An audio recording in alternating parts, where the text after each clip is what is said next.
that David? Is that taxpayer is usually good. Because you're jumping really impressed with your license.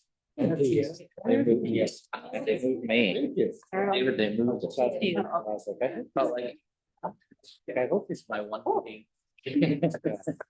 Good. Well, you've got Good start. Now I've got the. 31.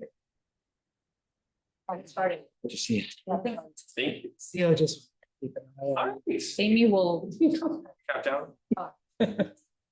Oh, we're good on. All right, great. All right. Good evening and welcome to the May 8th, 2025 meeting of San Community Power's Advisory Committee, CAC. My name is Matthew Vasilakis and I represent the City of San Diego.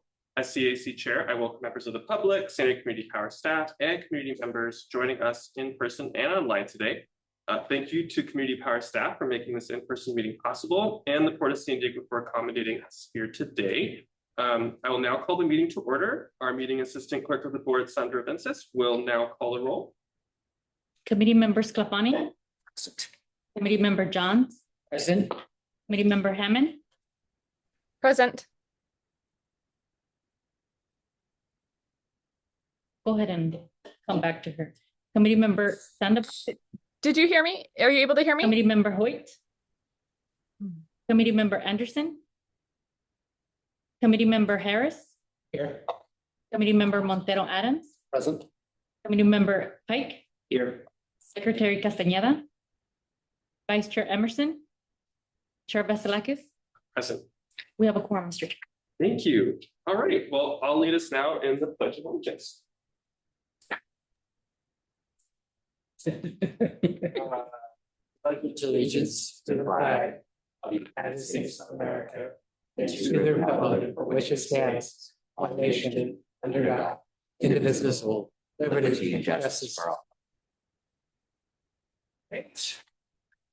Well, we would also like to take a moment to respectfully acknowledge the Kumeyaay Nation are the original inhabitants of the land now known as San Diego, where this meeting is taking place today. We carry their legacy forward, ensuring that their traditions continue to thrive in gratitude and strength, and we stand with the Kumeyaay Nation connected to our past and committed to a more just, sustainable, and resilient future for all. All right, well, with a quorum present, first up on the agenda is special presentation. Chairman? Oh, yes. We forgot to call committee member Sumner. He's here. Sumner. Present. Excellent. And Hammond, Excellent. who wasn't able to. I don't see it. I don't think. She's in, but She's in, she's not able to. muting herself. Let me see. Okay. Well, Ask for me. she does. That's good. Yeah. Can you hear me this time? Okay. Are you able to hear me? Well, again, we'll start with special presentations and introductions. And today we would love to give a warm welcome to the following new members of Community Power staff. Let's see here, sorry. Marlena Maurer, Senior Program Associate, and Crystal Carranza, Procurement Analyst. Would you like to address the group and introduce yourselves? Hi, good evening, everybody. My name is Marlena Maurer. I'm the Senior Program Associate. Just joined the San Diego Community Power team about 3 weeks ago, so pretty fresh, working on the program team on the solar battery savings program that will relaunch later this summer. Have been with the Center for Sustainable Energy before, working on EV incentive programs on the East Coast, and prior to that I was with the Port of Seattle, but very excited to now be working in my local community. So thank you for having me. Welcome. And my name is Crystal Carranza. I was hired on as a procurement analyst, buying, purchasing, contracts, agreements, all of that for non-energy items. And I came from Sandag. I was at Sandag for 3.5 years as a procurement analyst and also as independent auditor. And before that, I was actually at the Port of San Diego for about 6 years in procurement. Welcome. Thank you. Well, welcome, Marlena and Crystal. That concludes special presentations for today. Are there any items on the agenda to be withdrawn or reordered? There are none, Mr. Chair. Right, seeing none, we'll take up non-agenda public comment. And just as a reminder, written public comments were submitted before the committee meeting were emailed to all CAC members prior to the committee meeting and will be posted on the website at the beginning of the meeting. Sandra, do we have any non-agenda public comment? There are none. You. Okay, moving on to the consent agenda. The consent calendar, as a reminder, contains items that can be approved as a package without discussion unless a CAC member or a member of the public requests that an item be removed for separate discussion and action. The CAC receives staff reports for all items on the consent agenda, and staff provide an opportunity for questions and comments during briefings prior to this meeting. Today's consent agenda includes 1, approval of the April 10th, 2025 CAC meeting minutes, 2, update on marketing, public relations, and local government affairs, 3, update on customer operations, 4, update on programs, 5, update on power services, and 6, update on regulatory and legislative affairs. Sandra, do we have any public comment on any of these items? We do not, Mr. Chair. Thank you so much. Is there anyone who would like to remove any item from the consent agenda for a separate vote?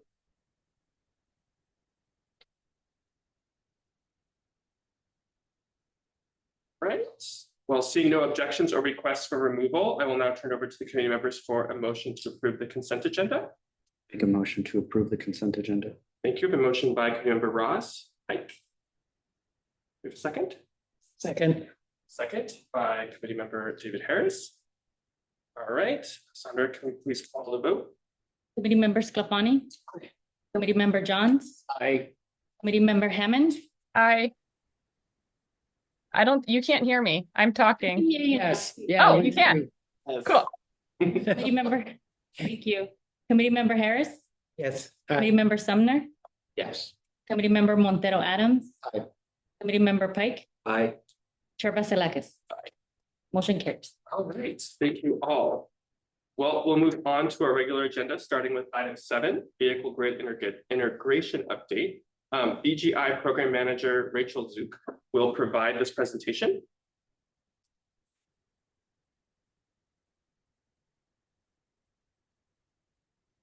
Chair, committee members, very excited to be here talking about my favorite subject, which is vehicle grid integration, particularly vehicle to grid or V2G.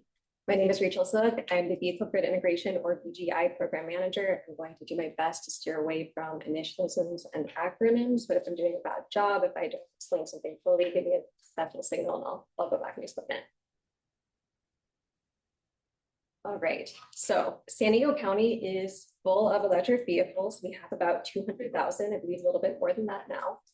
And with how prevalent they are, and they're going to continue to be, this is only going to grow in the coming years. It's extremely important that we're acknowledging the value that they can provide to the grid and that we're leveraging it as well. Vehicle grid integration or VGI is part of the flex load strategy because if we're not thinking about EVs critically, they can become liabilities to the grid as opposed to assets. We need to make sure that they are assets to the grid. They are massive batteries on wheels.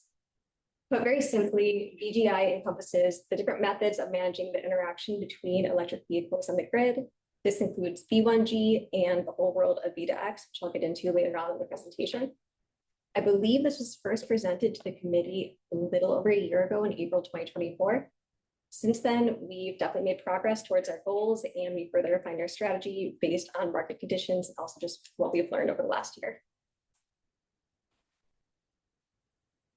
V1G or managed charging, smart charging, you probably heard different names, is sometimes considered, well, always considered the least interesting of the VGI bundle. People always want to talk about V2X, but V1G is still extremely important.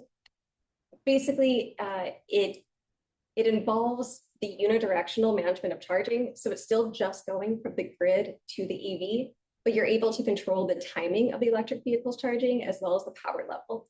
So somebody can get home from work at 6 p.m., plug in their vehicle, and be confident that it's not just going to start charging during the on-peak window.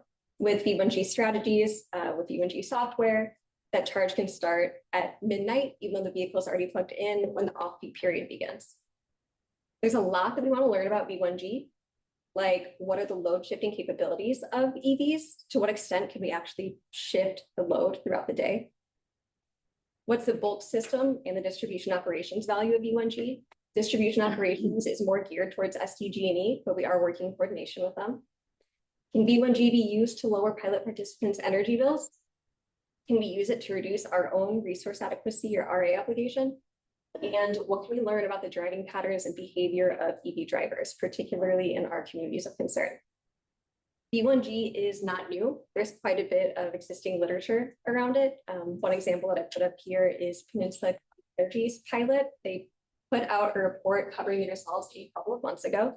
And I'll start off by saying, read it. It was a little bit underwhelming on the results. It was a fantastic pilot, a great study, but result side, they actually found that they did not get a lot of value out of it, and they decided to discontinue the pilot. That sounds really negative. You might be wondering why we're still moving forward with it. There are a couple of key differences. One is that when they were running their pilot, it was under the previous the previous resource adequacy framework. We are now under the slice of day RA framework, which means that load shift achieved at different times of day, for example, in the midnight to 6 a.m. window, could be significant for us. That could greatly reduce our RA obligations.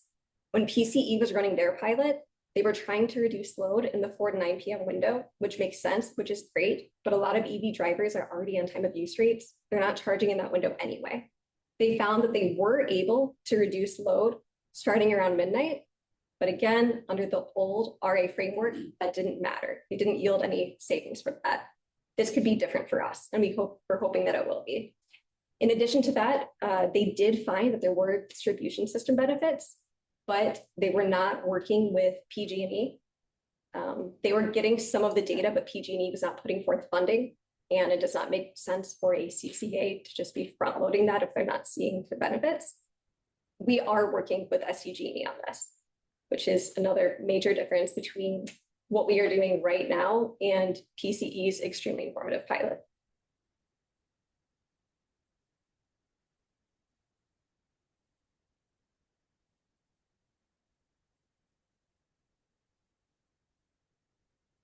Thank you. On the residential side, we recently launched EV Flex Connect, which is our B1G pilot for roughly 1,000 customers over the course of 2 years.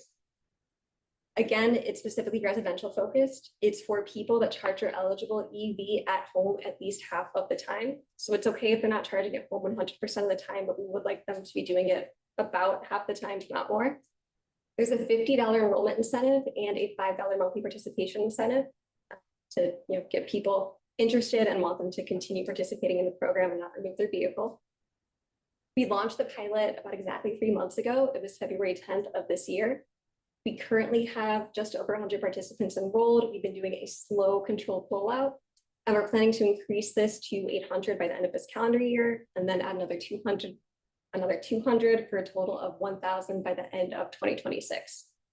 As I mentioned in the previous slide, we are coordinating with SDG&E so that we can learn not just about how it benefits us, but how we can take the distribution system into this study and make sure that we're understanding the impacts of managed charging for them as well as for us. We also applied for a California Energy Commission grant application that I was really hoping to hear the results of before this meeting, but still waiting on that, hopefully tomorrow. And we actually got a letter of commitment from SDG&E to provide data if we are awarded that, which is very exciting. With this pilot, we are hoping to get a lot of good data to understand what the value of B1G is and understand if it's something that we would like to expand. We want to move beyond 1,000 participants and turn this into a full-fledged program. We've also been thinking about where we might have commercial or non-residential B1G opportunities. And we know that our member agencies have very ambitious fleet electrification goals, also requirements from the state. So we would like to do a B1G offering specifically for our member agencies, provide that service for them.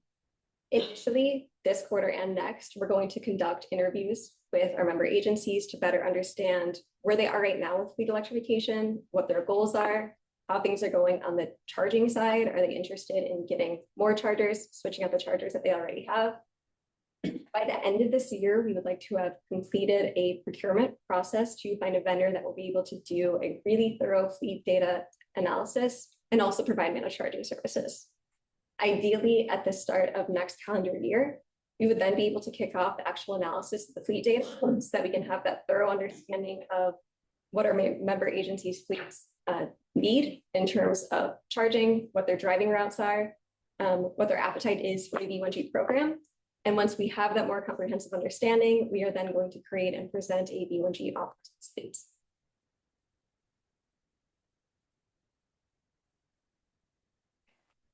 Okay, moving into V2X, which is usually people's favorite topic in the VGI world.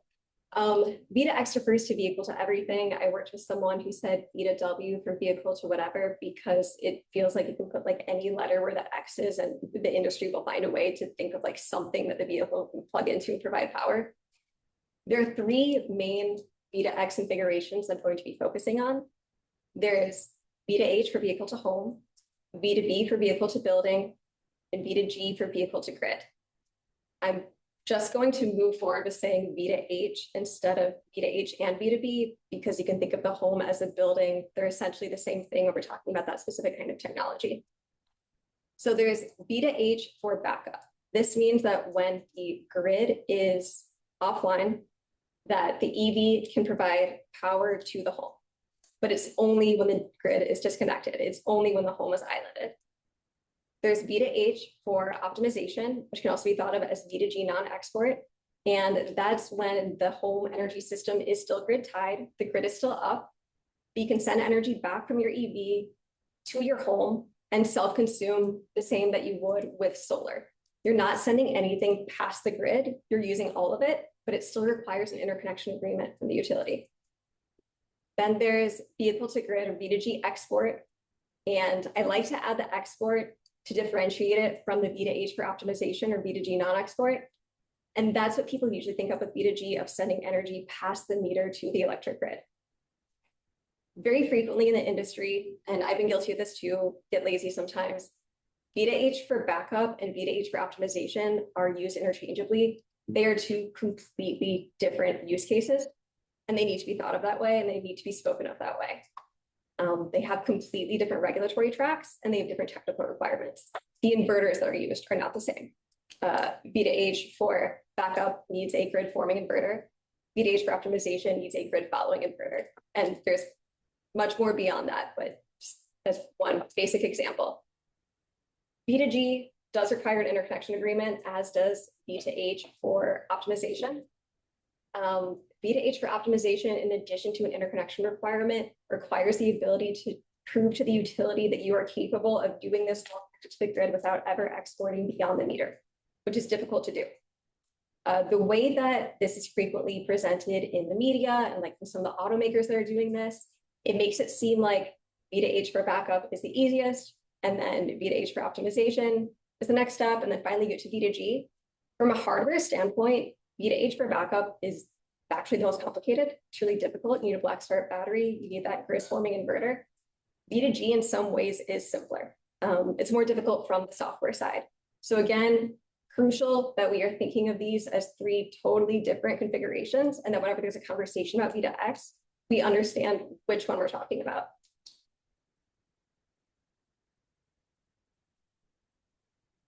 And I'd like to spend some time going over where things stand in the US market right now. There's a lot happening in the world, but specifically here, when it comes to V2G, things are moving a little bit slower. One piece of it is the interconnection pathway. We do have a direct current or DC interconnection pathway in California. There was I guess it's not new anymore. A couple of years ago, there was a specific UL inverter safety standard introduced. UL 1741 is the inverter safety standard. It's been around for many years. Supplement B was introduced, and California required it along with several other states. There was not a single charging station that had the certification until December 2024. Because of that, there was kind of over a year where there just wasn't that much happening in the V2G space in California because none of the hardware had this capability. And it's a safety standard, so understandable of why it was required, but it did slow things down for a while. A lot of people also want to know about level 2, which is typically alternating current or AC interconnection, because level 2 chargers are way cheaper, much more common to have in the home.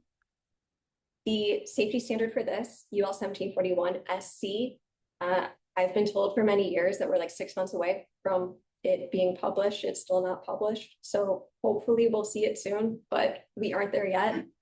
There are many things that need to happen even once it is published, but that's just step one. So unfortunately, we are probably a couple of years away from actually seeing like AC B2G installations out in the world, at least in California.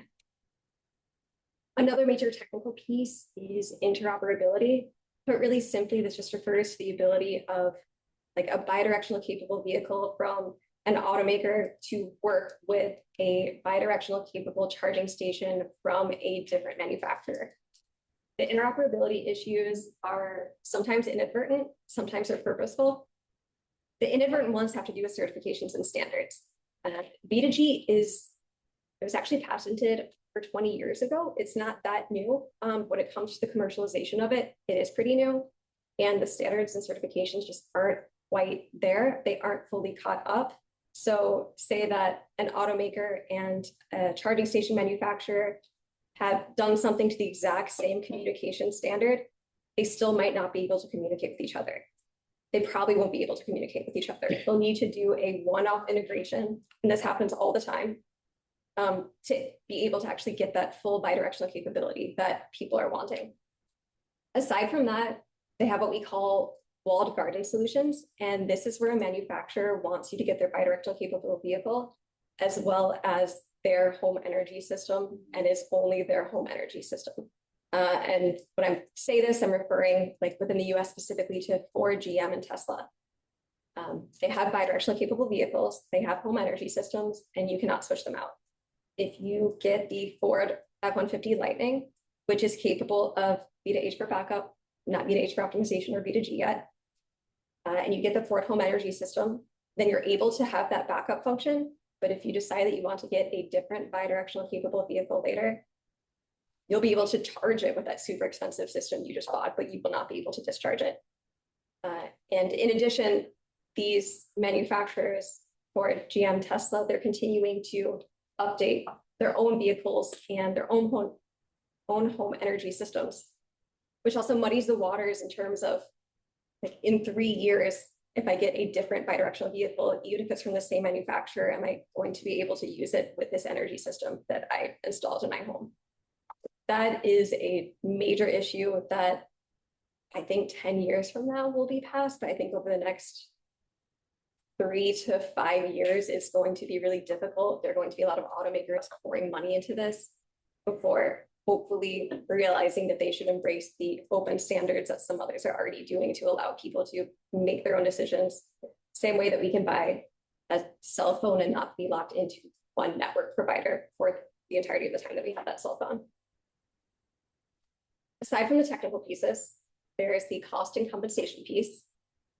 Bidirectional capable equipment is more expensive than unidirectional equipment. It's just how it is. It's not just the charger. Sometimes it's pitched in a way that makes it sound like it's just the charger, but it's not. It's a whole home energy system because there's also an automatic transfer switch. There are different things that just monitor what's going on, that integrate any existing solar or stationary storage that's in the home. So all of this is expensive. Frequently, electrical upgrades are required. And then an Electric Rule 21 interconnection study and agreement is needed. If it's just submitting the application and completing that, that's $800. If any kind of study is needed, it goes up significantly and very, very quickly. Aside from that, there are limited program and rate offerings, which makes it difficult for people to see all of those costs and think that it's worthwhile for them to move forward with this. Which is why we as a CCA need to be creative in putting together an offering that's interesting to people and makes it more worthwhile. Another issue is perception. There's a lot of media around V2X right now. There are various success stories with school buses, and I'm happy to say that those are true. School buses are a great V2G use case. They work well. Every Bluebird school bus coming off the line is V2G capable, and it's been that way since 2023, I believe, if not earlier. They're not the only ones. It's also Microbird, also BYD. So there is significant movement there. Up in Oakland, there's a fleet of over 70 bidirectional capable school buses and charging stations, and they are all able to discharge at the same time and provide significant power and value to the grid, which is extremely exciting. And it is a lot of power school bus batteries are huge. Almost everything that's not a school bus story is misleading in some way. There might be, I don't know if that's an exaggeration. People make very loud statements about what their systems and their cars are able to do, and they aren't quite there yet. A lot of times it is purposefully misleading, like automakers that are only capable of doing the V2H for backup solution, which is valuable. It's great to be able to power your home if it's disconnected from the grid. But to imply that you're also able to sell energy back to the grid when it's not available, when you don't currently have a software offering that allows for that, when your system is not capable of getting an approved interconnection agreement, it's not fair to customers. So I always want to be cautious when talking about V2X of how far we've come, but how far we have to go and what's real today and what's not quite there yet. As far as what's next for us as Community Power, we want to do a residential demonstration, not pilot, because this would be like tens of vehicles as opposed to hundreds. That's focusing on V2G export and non-export. Again, V2G non-export referring to that V2H for optimization model. V2H for backup is really interesting, but as a CCA, it doesn't really make sense for us to invest in that because that is very specific to just the person that's at the receiving end of it. Whereas V2G for export and non-export can apply downward pressure on rates, period. And that benefits everybody, regardless of whether or not they have one of these systems, whether or not they have an electric vehicle. We're also going to make sure that we are behind smart solutions. That means understanding who has proven success in this area, who has an official agreement with the auto manufacturer to make sure that we're not, violating battery warranty or anything like that. Something that has all the necessary certifications that we know that we can help it move through SDG&E's interconnection process. Ideally, we would like to get this ramped up within the next year. That is it for me on V1G and V2X. Happy to answer questions. Thank you. Sana, do we have any public comment on this item? We do not, Mr. Chair. Thank you. All right, turn over to CC members. Well, along the lines of what you mentioned, the battery warranty, will this reduce, is there a potential to reduce the life of the battery when it's connected to the grid or home? That's a great question. If you are doing it recklessly, then absolutely. But any of the automakers that are sanctioning this, and for example, Nissan Leafs have been bidirectional capable since 2013. Their battery warranty covers that. It'll explicitly lay out how many cycles are allowed while the battery remains under warranty. It's important to play in like a safe zone, make sure that you're not taking it all the way down to 0% or charging all the way back up to 100%. But as long as you're operating within those parameters, you're within the battery warranty. And in some cases, it can actually improve battery health. It's much better to some of this cycling than to leave your vehicle like idle for a month if you're away for some reason.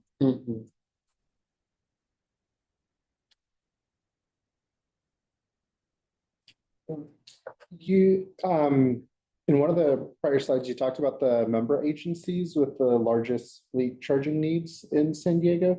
You mentioned the school buses in the Bay Area, but what are some of the bigger members here in San Diego? I'm guessing like maybe MTS, the Port, or are there other bigger players? Member agencies are thinking like City of San Diego. Okay. They're literal member agencies. I think we want to see how that goes before thinking about like how we would be expanding to others that are definitely involved here, but are not technically member agency fleets. Okay. And then the other question I had was, in the briefing, you had mentioned that the decibel and the wall box were two of the options for bidirectional systems. Would both of those be capable of doing both the backup and optimization, or would they be focused on just the optimization for a potential demonstration project? My understanding is that both the wall box and decibel systems are capable of both. That said, if you want to have that backup option, you do need to also get the components that don't necessarily come with a charging station to do that. Like I think I mentioned earlier, Black Start battery is needed. Both of them do sell those full systems, but it would be an add-on to just the charging station. Thank you. How is the pilot program continuing to be marketed? I mean, how are you going to grow enrollment?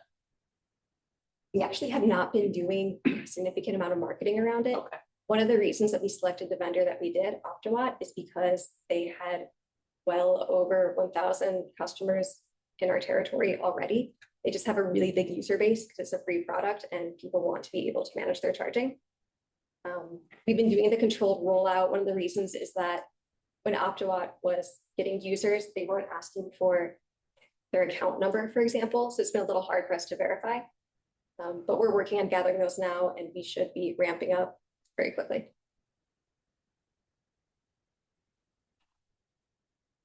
Now, can I ask? Okay. So if I have an EV and I'm already charging from midnight to 6, does it make any sense for me to join the program? Because the idea is you're going to manage something that's not so optimized yet. Right. So if you're already charging perfectly in that midnight to 6 a.m. window, Yeah. you might not see a bill reduction. Your bill won't go up, but you might not see a reduction because you're already charging in off-peak hours. What you will get is the upfront incentive for rolling, and then the ongoing participation incentive. And then, you know, out of the goodness of your heart, you are helping us with this study So, and helping others potentially by applying that downward pressure on rates. okay. Fair enough. Member Scalani? Question / comment. So the question is about, I would love to know if Community Power knows if we have any automakers, or I know we don't have like manufacturing of cars in San Diego, but automakers with presence here. Like I drive on the 805 across the 8 through Mission Valley. I see that Hyundai Translead building. So I'm wondering like what automaker presence we have in San Diego. And the comment is, I would love to see these type of programs in some way partner with any of those local or auto companies that do business locally in a way that the technology you put in becomes like a job creation platform for people. So as you do this pilot, it would be great if there's some manufacturer who operates locally, and there's some partnership, and it creates jobs for the people in Tree Vista or something like that. So do you know, is there anyone who operates locally in kind of that space? I appreciate that comment. That's important and something that we'll definitely keep in mind. As far as your question, when I think of the automakers that I'm in contact with, a lot of them, their regional headquarters are in like LA, Orange County area and not down here. But I can certainly get in touch with them and see what they have specifically going on in our area, in our territory. Yeah, I would love to know that it's in mind, you know, ways to find those partnerships and bring jobs and create jobs. Member Jones? Yeah, actually, I have 2 questions. On V2H non-export, and I think I don't understand it, so that's part of the problem. But I got the impression when you were talking about it that it's backup, it's a backup solution only, or is that not true? V2H for backup or V2H. I'm okay. Let's just take the label non-export. Maybe that's what I'm really interested in. Okay. Is V2H backup maybe like a subset of that, or? So removing the export label, we're left with V2H for backup, which is when the grid is down. So home energy system disconnected from the grid, and then V2H for optimization, where the home is consuming from the electric vehicle battery, but no energy is being pushed beyond the meter to the grid. Yes. Okay. So is there, if between, so then I want to talk about export versus non-export. Yes. If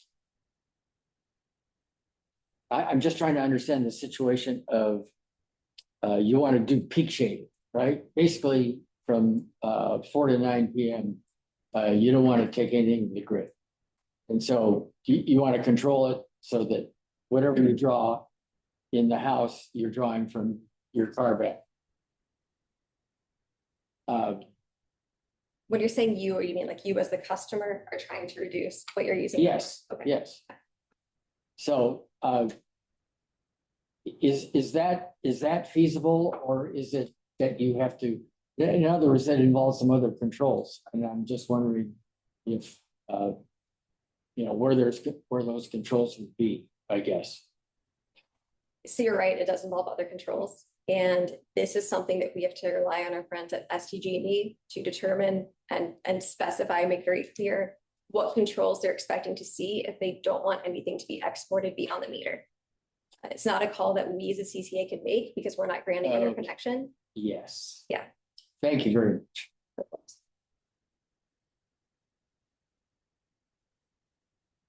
Any questions?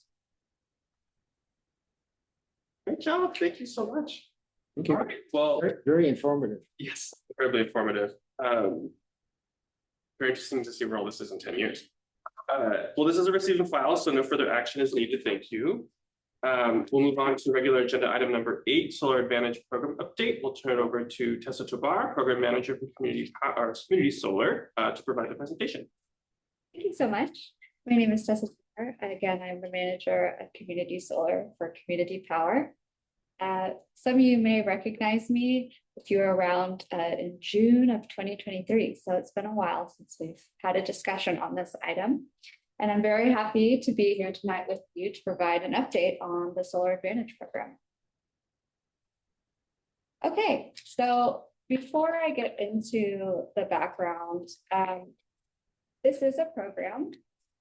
However, I want you to think of it similar to the bread and butter of what we do as an organization, which is to purchase power, except this is on a much smaller scale and it's local. So with that being said, there are green access programs, 2 of which were created in June of 2018. And one is a name you've heard before, which is the Disadvantaged Communities Green Tariff. The other one is the Community Solar Green Tariff, or CSGT. These programs, green access programs, were created by the California Public Utility Commission, or the CPUC. Back in September, Community Power requested the megawatt allocation that SDG&E received. SDG&E attempted to administer both of these green access programs, but did not receive bids to their solicitation. And so luckily, the CPUC allowed us to take that megawatt allocation a little over 14 megawatts for the DAC-GT program and 4 megawatts for the CSGT program. And so to be able to offer both of these green access programs, we needed to describe to the commission how we would implement it. And so with that being said, we filed that in 2022, and in the following year of March of 2023, the CPUC approved that, and we were able to be program administrators of both of these green access programs. And the reason why we wanted to be program administrators of these 2 programs is because they were designed, named, and they are funded to do the following. The purpose is so that we can get some 100% renewable local infill projects. And these are meant to be located within our disadvantaged communities, within our service territory for Cal Enviro's Green 4.0. And in doing so, when those projects come online, we have our most vulnerable customers that are located in our disadvantaged communities as well, that are currently on CARE or FARA, which are statewide discounted programs for low-income customers. And upon those projects coming online, we offer a 20% overall bill discount. We automatically enroll those eligible customers, and it's already on top of the CARE or FARA discount. For a reminder, CARE is 30% off your overall bill. So you add the 20% on top of that, you get 50% off your bill for those households that reside in disadvantaged communities. If they're on FARA, that is 18% discount of your overall bill. So that is 38%. So 38 to 50% off your bill is not a bad gig. And with that, to the next slide. Okay, so I could use this. Oh, good. Okay, so as a reminder of what constitutes a disadvantaged community, or DAC, for the CPUC, that is one of 2 things, either or. It's gonna be a census tract that falls in the top 75% of the Cali PA's Calendar Screen 4.0, or it's gonna be in the top 5% of Calendar Screen's pollution burden. For our service territory, that is over 40 census tracts. So that's gonna be in our member agencies of Chula Vista, National City, and the city of San Diego. As you can see in figure 1, those are the eligible project locations within service territory. In the next slide, please. So I'm going to take us to the timeline to talk through this. So again, we're starting off of when we became program administrators back in March of 2023. We released our first request for offer, or RFO, in 2023, back in August. We had that open for 6 months and we closed it in February of 2024. And the following month, we had something referred to as the Green Access Program proceeding. This is a piece of legislature that requires that green access programs are evaluated every 3 years for their efficacy.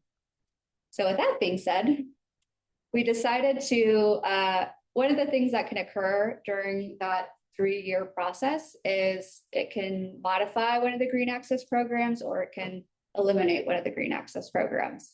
So because we solicited bids for both DAC-GT and CSGT, and one or both could be on the chopping block, we decided to put the bids we received on ice until the final decision came out, which it did in May of last year. If we move forward. So the final decision came out, and these were the impacts of such. They removed CSGT. If you were here back in June of 2023, I was tasked with describing the differences between DAC-GT and CSGT. They were very similar in their program requirements, but CSGT was the smaller megawatt allocation, and it was by far more stringent in its requirements. And so these impacts were seen as advantageous, because what occurred was that in the CSGT megawatt allocation of 4 megawatts got absorbed into the DAC-GT megawatt allocation. So we have a little over 20 megawatts. When that occurred, we decided we were going to rename these programs. So now we have one program. It's referred to as the Solar Advantage Program. This is a play on the disadvantaged communities part of the previous CPUC name. And it also included the voluntary inclusion of battery storage. So before we did not have that. And so when we run our solicitations, we are asking for generation and battery storage. If they'd like, they can still submit a bid just for generation. And there is a cost associated with local power, as opposed to what we would serve our customers through our normal portfolio. As you can imagine, local infill is more expensive. And so the CPUC covers that delta between what it would have cost to serve those customers with our power on versus what it would cost for a local infill project, like one of these Solar Advantage projects that we have. So they're going to take into account more recent market numbers to inform the cost cap of what we're allowed to pay these developers for the power. And so we're hoping that incentivizes developers projects. And lastly, very impactful as well, all of these changes are beneficial in our opinion, is that those Solar Advantage projects could only be within a disadvantaged community. That's really difficult for our service territory because our DACs are urbanized. So as you can see in figure 2, in the blue, that's where the previous census tracts were that we could have Solar Advantage projects. After the final decision, now they allow projects to be sited within 5 miles of a disadvantaged community census tract. So as you can see in the green and figure 2, those are the expanded project eligibility areas. And we think that is pretty exceptional given our constraints previous to this final decision. Next slide, please. Okay, so coming back to the results, we closed our first solicitation and we feel pretty good about it. And the reason being is we received 10 projects from 2 developers. We put those bids on ice due to the final decision coming out. And as I mentioned previously, CSGT was removed. So for the Solar Advantage program, there is a requirement that those projects cannot be sized less than 50 kilowatts. And so 4 of the bids we received were above that threshold, whereas 6 of those were under. So those were not able to move forward with. So we have, my apologies, 500 kilowatts project minimum for Solar Advantage. So with that being said, through those 4 projects, it totaled 4.61 megawatts. So Luminia is the first PPA from one of the developers. We brought that to the board in January of this year for approval. The second one is going to be with the developer referred to as First Light. They have 3 projects and we are still in negotiations with them. However, we hope to bring the PPA for board approval this month. And with that said, we have secured roughly 25% of our total eligible capacity through those 4 projects on our first round. And therefore, we'll be able to serve 25% of those 9,000 customers that we served with slightly over 20 megawatts. So the outcome of our first solicitation, we will auto enroll around 2,000 customers in these 4 projects. They will all be residences that are currently enrolled in CARE and FARA and are in the top 10% of disadvantaged communities, our most vulnerable customers. And once those projects come online, they'll immediately receive a 20% overall bill discount. Again, that will be via auto enrollment. Our next slide. I want to talk a little bit about the first board approved PPA with Luminia. This is for 1.7 megawatts. It is located in Chula Vista. It's on the corner of Broadway and H Street. It is the first carport canopy PV system in the state for the Solar Advantage program. And it will serve approximately 750 customers with that 1.7 megawatts. The project benefits will include with the developer, Luminia, they are committed to many things that Power Services went over. But in short, we're using local labor for the construction period, prevailing wages, and there are property improvements as a result of this installation. Next slide, please. You're probably wondering, how are we going to decide which customers we're going to auto enroll when these projects come online? As I mentioned previously, these are going to be our residential customers that are located geographically in the top 10% of DACs for Calendar Virus Screen 4.0. And again, they will be customers that are already enrolled in CARE and FARA. So we have an enrollment priority system. So with that being said, our top priority are going to be our residential customers that have at least 4 full or partial payments within the last 8 months. Our second priority is going to be those with 3, and our third priority is going to be those with 2. With that being said, our top 10% neighborhoods are going to be the neighborhoods of Barrio Logan, Logan Heights, South Crest, Mount Hope, and Trellis View. And they'll be auto-enrolled in Q3 of 2027 when the Luminia project comes online. I'm going to take you to this timeline again to run us through. Previously mentioned, we got the Luminia PPA approved at the January board meeting. We released our second request for offer in April of this year. And this month, we will be going to the board to request approval for the First Light PPA. And then we're going to have that second solicitation be open for 5 months and have it close in September. We're hoping to fulfill the remainder of our megawatt allocation.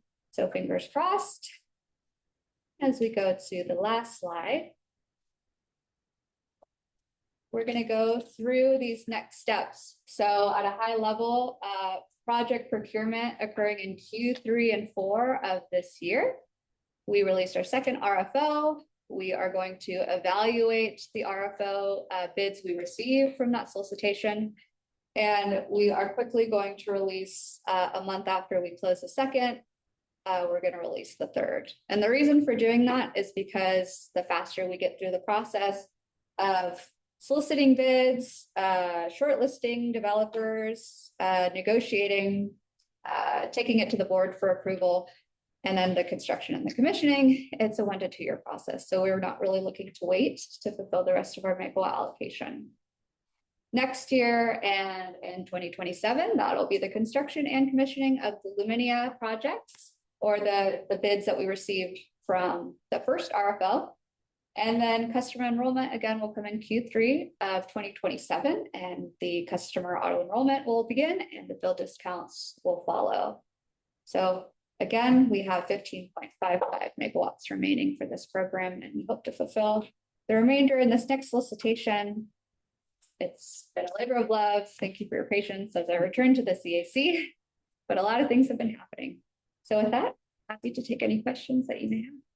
Thank you. Senator, do we have any public comment? There are none, Mr. Chair. Thank you. Committee members? Johns? Well, first of all, I think this first project is extremely exciting, and I just love the idea that you're putting, this project in an existing footprint, if you will, that is amenable to a large rooftop space and putting in the parking canopy space. And so I got the impression when you described the project that it does not include storage. Is that correct? That is correct. Is there some, I'll say, reluctance because of, I know there's some legislative bills, if I'm correct about this, which are trying to address the fire safety requirements for batteries. Is that like in other words, if you have a desert solar place and batteries out there, if they catch on fire, it's a financial loss, but it's not a primary safety issue. But if you're, you're citing this battery in a shopping mall, the safety issue becomes much more. Am I, misreading something here, or is that? I don't think you are. That's a wonderful question.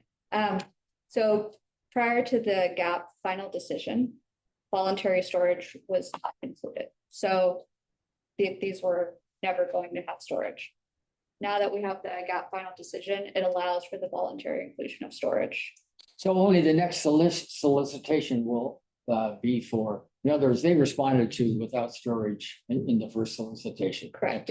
So I overcomplexified it. Thank you for your question. Thank you. Great presentation, great project, and really great program. When you consider, or when Community Power considers, which of these projects to select, how much involvement is there with, for example, the city of Chula Vista, or trying to achieve any of their climate action plan goals? Is it just like a side benefit, or is there any kind of alignment or purpose behind it? And if not, is that a place where you could go in the future, maybe to supercharge some of these projects? That's a great question. This program kind of saddles the power services and the programs element. And when PPAs are sent to the board for approval, there are some, communications involved with like local labor and things of that nature. I'm going to have to take your question and come back to you for it. But I know there is coordination. That's great. Thank you. Thank you so much. I wanted to ask about financing. Is the developer providing the financing for this project, or is there some involvement with SDCP providing upfront financing for construction? I'm going to have to lean on my power services friends and get back to you. Thank you so much. I'm asking the question because it seems like, these large scale solar farms, there's a whole framework financing for these large projects. And, they're long-term power purchase agreements of 20 years or 15 to 20 years. And I'm just wondering that if financing is a hurdle that we're gonna be facing as these additional RFOs go out. So don't have to answer, but it's an interest that I have. Thank you for your question. And congratulations, this is really a great project and it really fulfills a commitment that 5 years ago when we were founded, we said we were going to build infill projects in communities of concern. And so it's exciting that this project has come to fruition. You actually just used the word that I was gonna have a question about.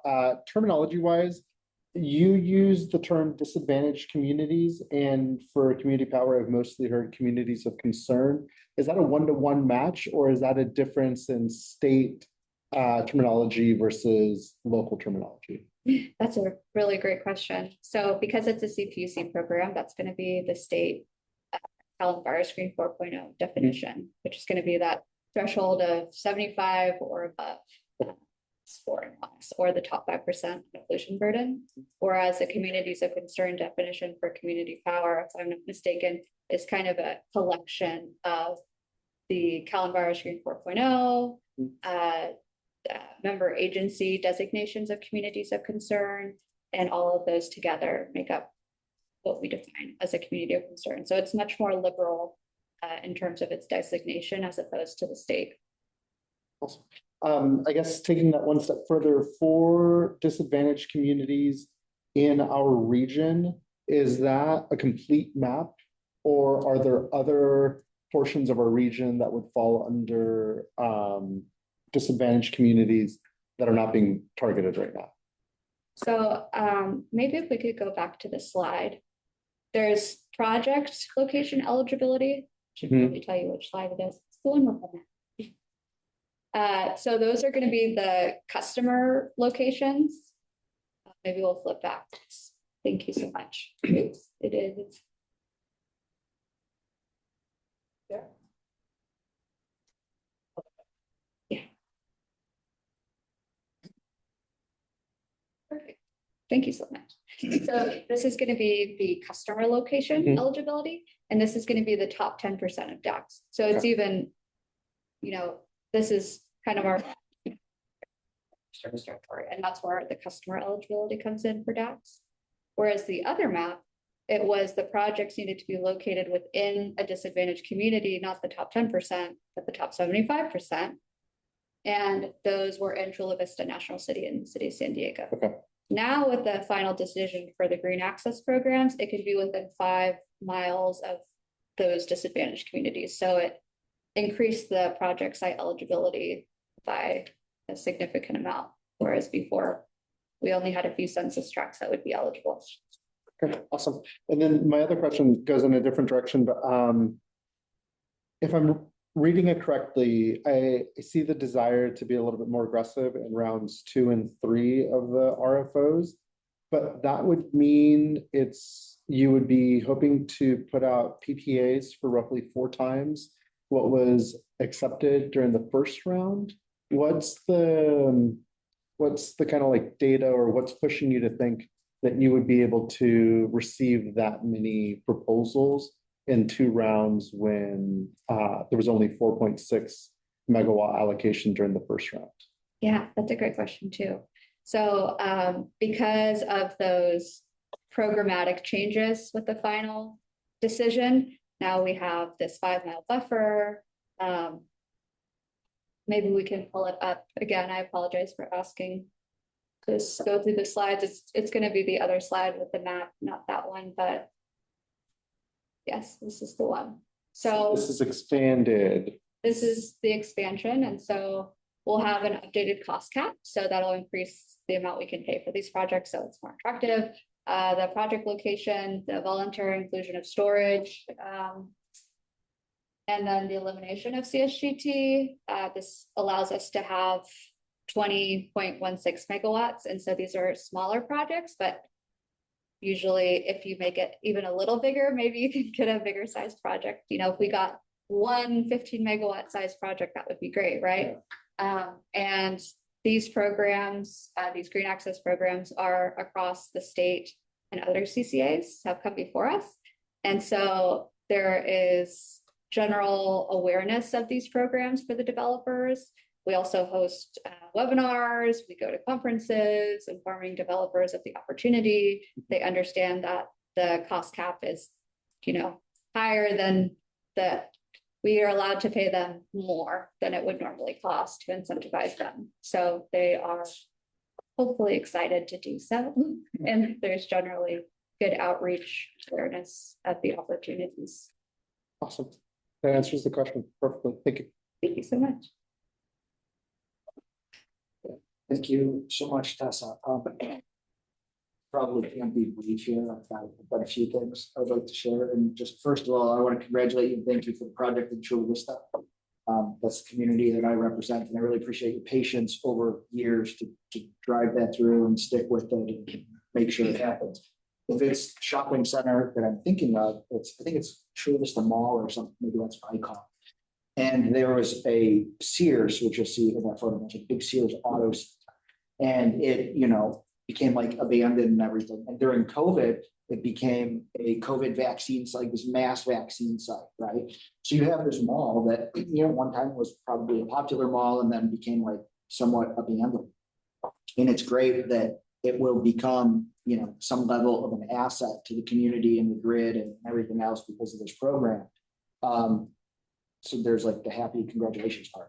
Next part is in the slide with the red of where the ratepayer benefits are going to go. Did I read that correctly, that there would be none for residents in Chula Vista? This is the priority of the top 10% of DACs. So for the Luminia project, this is where those customers will reside. And then we have the priority system. And so once we go through the top 10%, then that's when we kind of tier down from there. Okay, so our priority 1, 2, and 3 all within the 10%? So the location is gonna be the top 10%, and then within those we'll have the priority 1, priority 2, priority 3. And then once we go through that, we'll have a wait list, and then we'll tier off from the top 10% to 15%, top 20%. But for this project, we can only enroll 750 customers. And so those 750 customers are going to be present in the top 10%.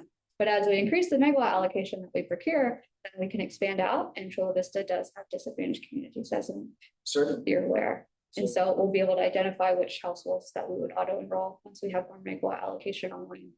I follow, and I certainly don't want to, create a bummer or anything here. I just feel a responsibility for people in Chula Vista, but I would hope Mayor McCann and other representation on the board would say that some amount of those benefits right now should be going to people who live near the site and in those communities in Chula Vista. So obviously that's for the board to decide and leave it there, but feel responsible to advocate on their behalf for those benefits.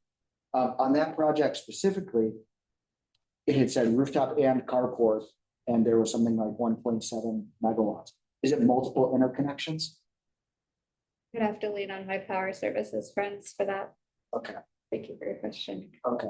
So the reason I'm curious, I'll get into the developer side here. When it's over 1 megawatt, it becomes a different interconnection process. And on the developer side, these programs fall into this weird, valley in the state where you have this whole army of small scale residential light commercial developers that are in that rule 21, 1 megawatt and under, right? And then you have the utility scale developers that Power Service deals with that are 50 megawatt and up, right? But in that 1 to 5 to 10 megawatt, you don't really have, it's too big for one, too small for the other. What I've seen with other solicitations and other CCAs and things around the state is like really poor turnout. People have had the allocation, they just sat with them for years, right? And you've got the first solar carport, and there's like a lot that hasn't happened for communities, right? And so I would ask Community Power to take a more collaborative approach with developer interest. And think about what the developers are being asked to do here. It's like, okay, this program's been out since 22, 23. You're going to respond. A lot of times there's a requirement to have a completed interconnection study, right? So these developers have to go out and invest, tens of thousands of dollars and hope that by the time, whatever comes around to make a decision, the program will still exist. allocation will still exist, their bid will be good enough, et cetera. And I think developers, I would say, know about these programs and choose not to, because it's like high risk, low probability of reward. And I think these things are really important for the people in these communities and in Chula Vista. I'm kind of disappointed to see not one person in Chula Vista is going to get, a bill credit here. Well, you've got 15 more megawatts. That's great. Let's go do it. But, I would encourage community power to look at program funds, look at the cost of procurement, and find ways to make it worth doing that business, not just for the developer. And so I guess to, culminate in like a question here is like that reimbursement or cost credit that you get from the PUC for this program, the effective PPA rate, whatever, is that disclosed to developers? Do developers know the cost metric they need to hit? That is confidential. Right. Okay. So I've shared some, feedback and maybe criticism on things that I think limit the effectiveness of these programs. And, one project is, nice, and I hope you get the other 15. And I would just encourage community power to look beyond, the absolute minimum pennies per kilowatt hour that's needed, and ask, like, what can we do to motivate developers to build in this? Thank you for listening. I really appreciate your comment. The one thing I don't have to phone a power services for is, you're absolutely right. There's an investment that needs to occur for the developer to even submit a bid typically, and it's that interconnection study. And so we decided to waive the requirement of them needing to have that interconnection study finalized upon submitting their bid. So they can submit their bid without doing so, and then we can work together about when they're going to actually do that interconnection study. That way that we're not demotivated to submit a bid without having done that. So that was something that we took into account. That's great. I think anything you can do like that equitably allocates risk between parties over multiple years in good faith is the right thing to do for rate. Thank you so much. Any other questions or comments? Just one quick comment, following up on your comments, Tony. Maybe we could have a member of the power services team at a future meeting to talk about this, these issues related to the projects that fall in between large and small, because it really is critical to understand whether these type of infill projects can continue to be part of our portfolio. I mean, hopefully they will with all these RO. I don't want to be pessimistic, but it's helpful to understand the entire landscape for these projects. I agree. Distributed energy resources are really difficult to procure in infill. And so thank you for all the creativity and willingness to like find solutions. And I think we'll want to continue to problem solve for that. And things are going to change and evolve so quickly. As you've seen over 2 years since your last engagement with us. Any other questions or comments? Okay. Well, thank you. This was received well. Appreciate it, Tessa. No further action is needed on our end. We will now move on to our standing items, which is a discussion of potential agenda items for the board of directors. Just as a reminder, the CAC may suggest agenda items for a board of directors meeting agenda by communicating with the CAC chair, me, and designated community power staff, CO, and or after a regular CAC meeting. If suggested at this time, there shall be no discussion or action by the CAC unless the item has been included on the CAC agenda. Do any of our members have any recommendations for potential board of director agendas?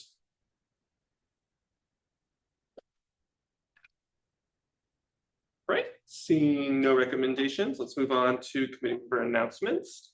Do any of our CAC members have items they'd like to share today?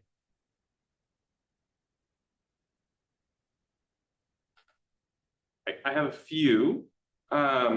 Just so everyone's aware, I joined Community Power staff at the Orange County Power Authority's Community Advisory Committee this past Monday, May 5th. To provide them with a presentation on their own CAC and community power customer offerings. Thank you, Sia, for setting it up. It's a really wonderful presentation for them. I was happy to participate. Also, I'm going to be presenting the CAC's quarterly report at the Board of Directors meeting this May 22nd.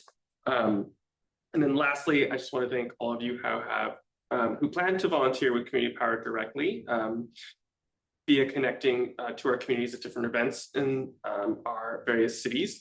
So I encourage the rest of this committee to take on the opportunity to do so as part of our annual work plan. That's a key component. It's just a great way to connect with staff. So thank you for that volunteer service. Any other? We have Hammond. Member Hammond? Hi, thank you, Chair Vasilakis, and for all your efforts. I just wanted to update that we had the Olivewood Gardens Clean Energy Ribbon Cutting ceremony last month in April, and CEO spoke on behalf of San Diego Community Power. Larry joined as well, representing National City, and it was a great celebration. And again, this is the project that Hammond Climate Solutions Foundation received a grant for to support for the clean energy system. So I just wanted to give you all an update that system is complete, and the series of clean energy workforce development opportunities will take place in August, the first one, and I can update everyone in July. Tara, any other announcements? All right, well, that brings us to the end of the agenda. Appreciate your participation. We will adjourn into our next regularly scheduled meeting on June 12th at 5:30 p.m. here at the port. We're adjourned. Thank you. Thank you. Okay.